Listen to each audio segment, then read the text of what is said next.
Hey everyone, welcome to Pocket Size Play. We're a role-playing game podcast about short, compelling, actual play. My name is Tim. I'm Tor. I'm Timothy. And I'm Sapphire. So we're starting something big. We're starting a campaign like 10 sessions probably, and it's a fantasy campaign.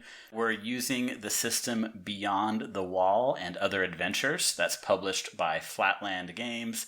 It's an OSR, or old school Renaissance, approach to tabletop gaming. It's a little crunchy, but we definitely are focusing a lot on some meaningful, compelling fiction to kind of make this our own thing. Just doing this whole big fan fiction project together. It is kind of fan fiction so far.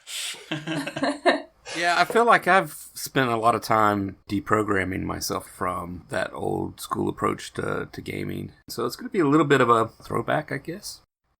So Tim, what are we drawing inspiration from for this campaign? What really pushed me in this direction is some articles I read on feminist fantasy, like what that meant. It drew from Ursula Le Guin was a big example, but I was also using some fantasy sources that feature some strong female protagonists, like some Studio Ghibli films. And for any old school retro throwback, I'm going to throw some old like video game references and whatnot in there. So Final Fantasy was probably something I'll draw from too. So mashing all that together, it's kind of a love letter, to this game that I've probably been wanting to play in the back of my head for a couple dozen years. It's been really nice to be involved with something that's so respectful and sensitive, and also brave to go outside of your comfort zone and look at things that kind of might make you feel uncomfortable and challenge that.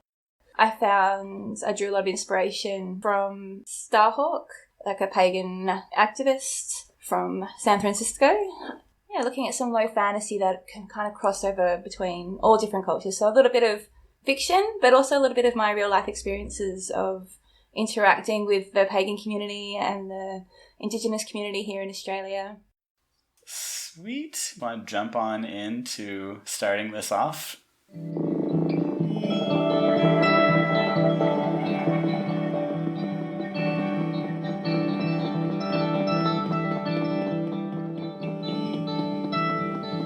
We open up on a dazzling orange sunrise. So we see that bright orange filtering through red fir leaves that are also blazing red. And the leaves on this branch shake as a furry, pudgy little creature comes bounding down it. Its red and white striped tail fluttering behind. It has kind of round ears and a bit of a feline face. And it stops to look at us in the camera, and then it jumps down, and we kind of follow it down, and we see this large mountain behind it. It's surrounded by ferns, like lush undergrowth of ferns with toadstools and mossy rocks, and that little hill that we were looking at suddenly shakes and moves, and we see a face come up. It's a face that looks something like a bear, but with a long horn in the center, and it opens up its mouth to roar, but instead it's a long yawn. And we see that mountain of a beast turn over on its side, and the trees shake around it. As we pan out a little more to see the village, we see this thing is like the size of a hut. And just on the edge of this forest, we see a bit of farmland. That farmland is the southern end of the village of Norfir. So folks are already up, tilling the land, the barley fields there, working with the animals. And it's on that edge of the forest that we'll start off. I'm thinking Ellie sleeps in just a little bit. Stayed out too late, just distracted by the stars. And you hear a bit of rustling, kind of a grunt or a moan or two, and then on the door, or maybe you don't have a door and it's just the wall of that treehouse. Stretching and making little squeaky noises as I slowly open my eyes. You see someone standing in that door frame. You recognize immediately the broad-shouldered frame of Turt, the miller's son. As your eyes meet his, he blushes. His eyes are downcast immediately. He's wearing, looks more like the clothing of a merchant, but really it's because the Miller's family is somewhat well off these days. His dark skin is clear and gleaming, even though he doesn't spend much time in the sun. His long, kind of blondish hair is in two pigtails that go far down his back. Morning, Ted. What can I do for you? What do you need? Ellie, you're sleeping awfully late, huh? Oh, but the sun's not even halfway in the sky yet. Alright, I jump up out of bed, and I'm still fully clothed, still have my shoes on, and I'm just like, yep, okay, I'm ready to go. Let me get my bag. He takes a step back, except there's nothing behind him, just air and a long drop, and so he has to hold on to the door frame to kind of catch his balance as you bound up. Inside, there's some crude shells that are lined with bottles and little clay sculptures and like little carved wooden bowls and spoons. There's some herbs drying from the makeshift thatched roof from above. There's a table in the middle of the treehouse that has a large stone mortar and pestle and a book of kind of cheaply made parchment next to it with some sticks of charcoal there, which Ellie uses to draw with. So she's small, tanned, but you can't quite tell if that's her skin or the dirt because she doesn't appear to wash that often. Long hair annoys her, it gets in the way, so she cuts it short. Except for this one long braid she wears down this one side of her head, which she's got some string and little things attached, like bells and feathers and a little charcoal piece that's wrapped in a bit of cloth so she can always have something close to her that she can draw with. She's also got a small crystal like sewn into her braid. My sister, the baby's coming along very nicely. She's big. She threw up everywhere. We thought you would have some herbs to help her out. Of course. Come on, let's go. He holds out his hand to you like he's gonna guide you down. Yeah, she likes Turt, but she doesn't like Turt, and she likes her distance. So, thanks, but I'm fine. And jumps down. How about we do our first roll for that? So for Ellie, that would be you want to get a 14 or lower in order to successfully do the thing. So we rolled a 5.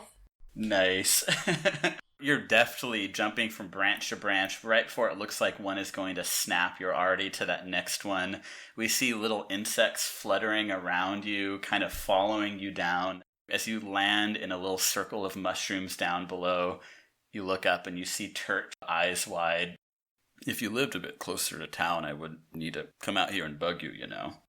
And he's making his way down. Oh, you don't bug me, Ted. This is my job. I'm happy to go. Let's go. Hurry up. Let's cut to Sam the Woodsman. You're probably up already, right? Absolutely. I'm sitting outside a little shack. There's a couple of skins stretched out there. I'm working with one of them right now, stretching it out in the frame. There's a little girl sitting next to me. She looks quite similar to me. Mm-hmm. I have a very, very tan skin, dark hair, brown eyes. Focusing very intently on my work. There's definitely an aroma in the air, so I don't notice anything. I'm imagining the younger girl there. She gets in close to grab the skin from the vat, and we see her nostrils flare. Her hair just stands up, reeling a little bit, and hands it to you delicately.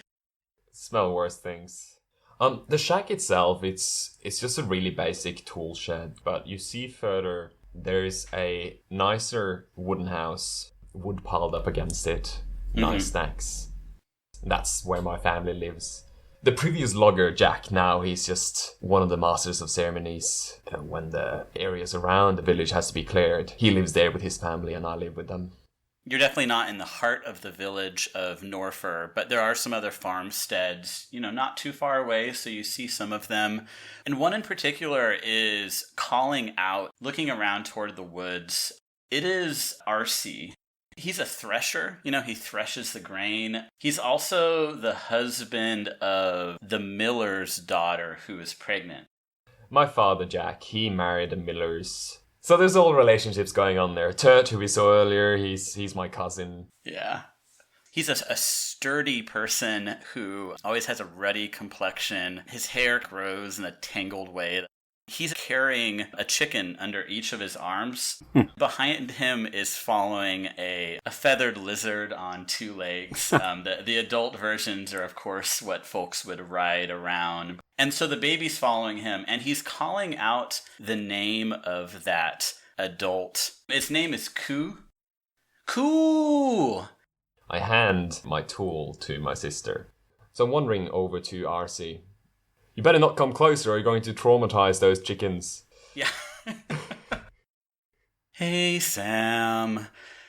Sounds like you've lost Ku.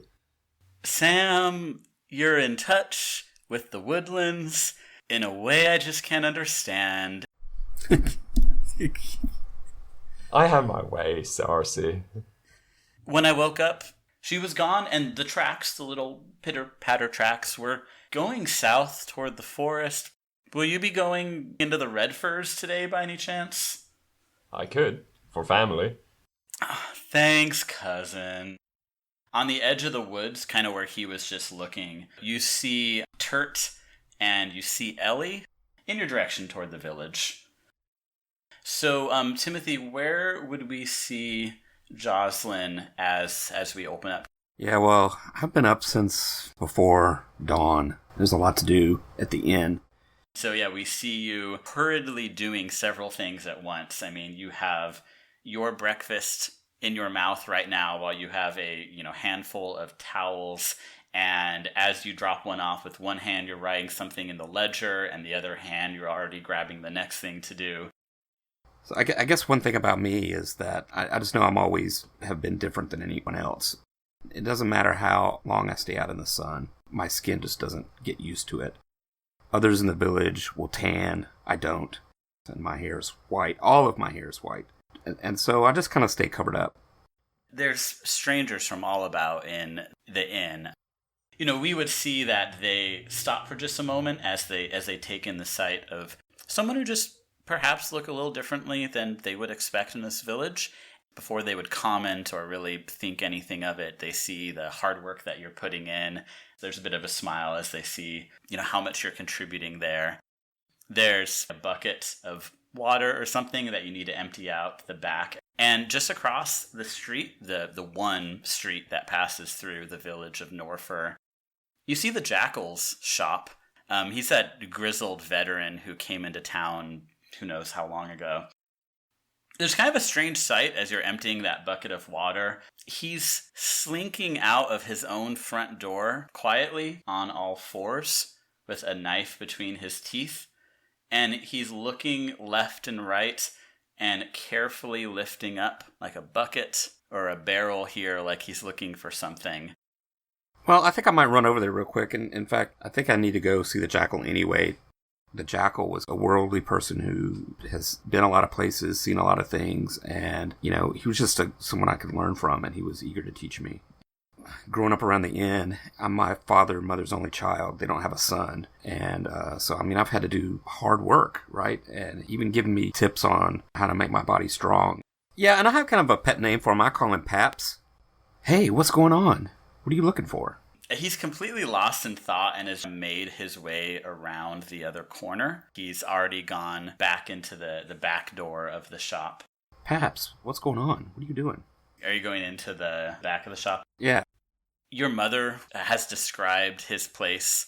It's somewhere that needs a woman's touch. A bit musty, a bit dirty. The windows barely let much light through. And then you hear, "Think fast!" And a blade is flying through the air right at you. Yeah, I'm just going to try to dodge out of the way. A sidestep kind of thing. I rolled a 2. Yeah. It lodges in the edge of the door frame right where you walked in. And from behind a chest, you see Paps slowly look up and he says, "Oh, it was you, Jocelyn. That was a test, It's always a test. You don't know when Something's gonna come looking for you. I don't have time for this morning. I got so much to do. Do you have a pitchfork? Ours broke. And what are you doing crawling around in and outside of your house on all fours? You look like a crazy man. Someone's stealing from the shop. From the Jackal's shop, like the name doesn't mean anything anymore. The last few nights, I lock up. One of the only locks in this sleepy village. And when I wake up, little trinkets are gone without a trace. This is the third night in the row, and I can't find out who's done that. So, Sweet Joe, find me the culprit, and I'll have a pitchfork for you. I'll find the culprit for you, Paps, but I'm taking this pitchfork, and I'm going to get my chores done, and I'm going to bring it back. Truth be told, I was going to ask you to do that anyways. I would have given you the pitchfork either way. You're a doll. You do this for me, you find the culprit. By tomorrow, I'll let you pick out anything you want here to keep. And as he's tidying up that back of the room best he can, and you step out further south toward the farmland, you'd see Turt, and you'd see Sam, and you'd see Ellie. I get really excited by seeing Sam, and I just run up and give him a big hug. Sam! I'm holding my hands up trying to stop her because I'm obviously smelling really bad from all the tanning. Yeah, I don't mind. I've known Sam since I was small. Sam was my first friend. Just go oomph as the air is hit out of me, and then I just hold my hands up awkwardly, and then I pat her on the back a bit. Hey, Ellie. If I shouted to them, could they hear me? Yeah, shouting distance. Party tonight at the Jackals!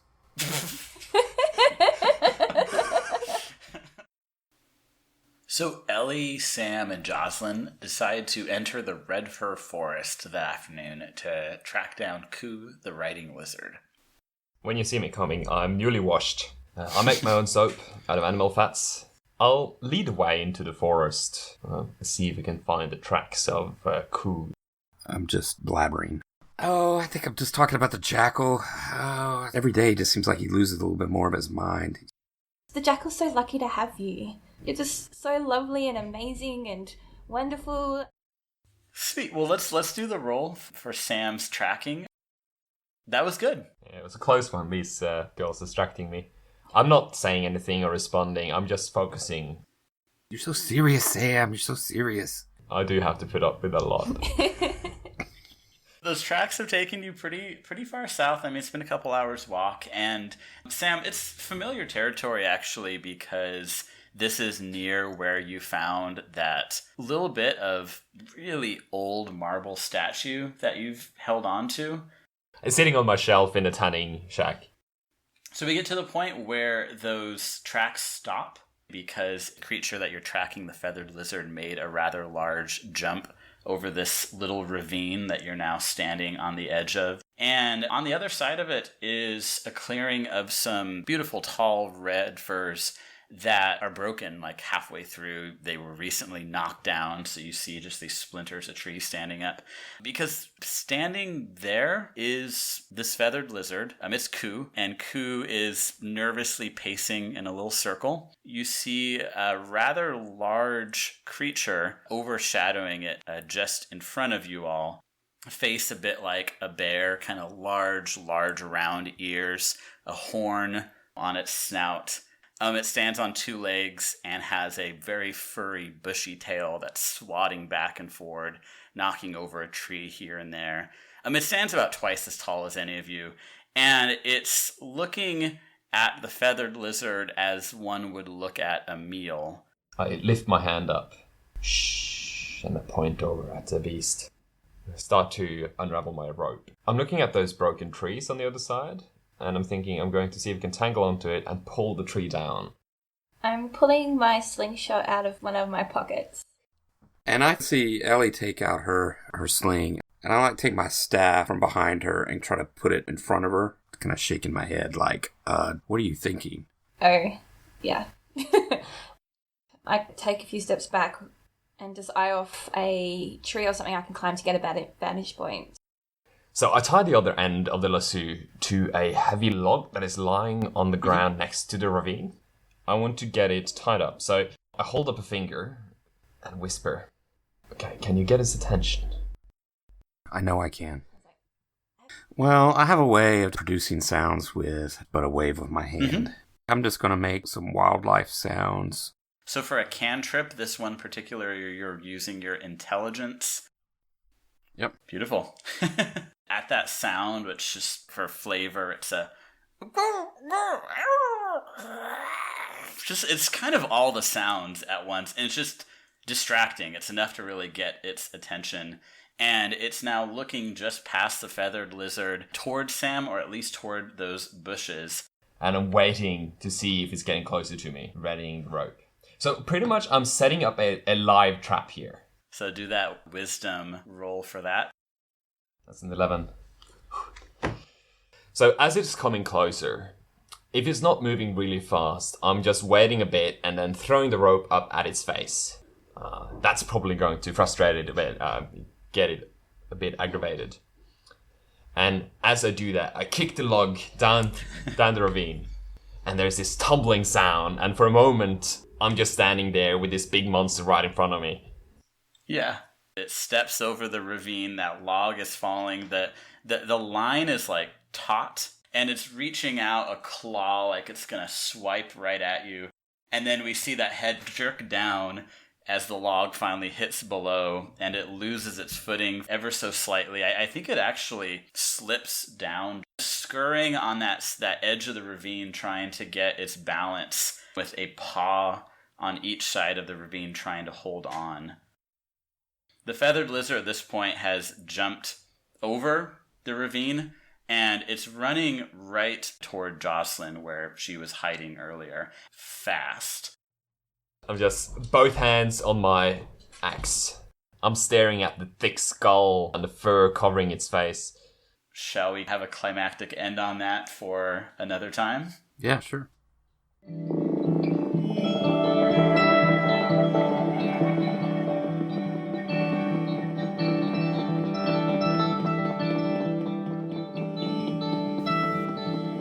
Thanks everyone for playing Beyond the Wall and starting the first session of what will be a big campaign. So tune in next time for even more. And this is Pocket Sized Play. You can find us at twitter.com/pocketsizedplay or check out the rest of the Gauntlet gaming community at gauntlet-rpg.com. All right, thanks everyone. We'll see you next time. Bye-bye. See you. See you.